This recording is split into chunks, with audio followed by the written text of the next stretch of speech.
खलिकोटे व्यापिला जंडिस विशुद्ध पानीय जल असुस्थ परिवेश सांगकू उत्तम परिमल अभाव जोगु ग्रीष्म आरंभ खलिकोट ब्लॉक अंतर्गत पथरा पंचायत में जंडिस रोग देखा मिली। गत 19 तारिख पथरा कंडरापड़ा साहिर 3 नंबर अंगनवाड़ी केन्द्र 4 जन पिला जंडिस आक्रांत होता बेले 3 जन शिशु विभिन्न मेडिकल चिकित्सित हो सुस्थ हो फेरी सेपरी आउ जड़े शिशु कन्या आक्रांत होता जमापड़ी। सेपरी पथरा गाँ सरकारी उच्च प्राथमिक विद्यालय 18 जन पिला जंडिस रोगर लक्षण देखादेवा पर पथरा पंचायत सरपंच खलिकोट गोष्ठी स्वास्थ्य केन्द्र अध्यक्ष और खलिकोट गोष्ठी उन्नयन अधिकारी को एने पत्र लिखिंट।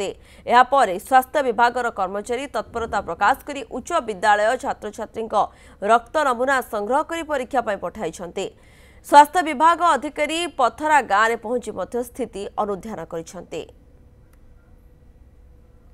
अंगनवाड़ी केन्द्र 35 जन पढ़ुंट से 4 जन आक्रांत होते जंडिस एवं 3 जन सुस्थ अच्छा जड़े चिकित्सा अनुकरण चली आम बुली कहूँ कि तुम गरम पानी दियो पिला मानू आम जनसाधारण को सचेतना करवा लगी घरे घरे बुली कहूँ।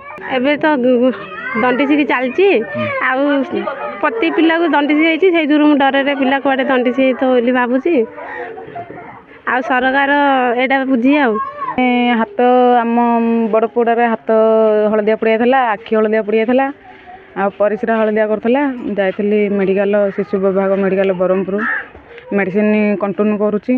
एबे तार हला परे मो झुअर हला परे भेजिबुटू मेडिकल रे मेडिसिन कली आ मेडिसिन तो कंटिन्यू करुच्ची।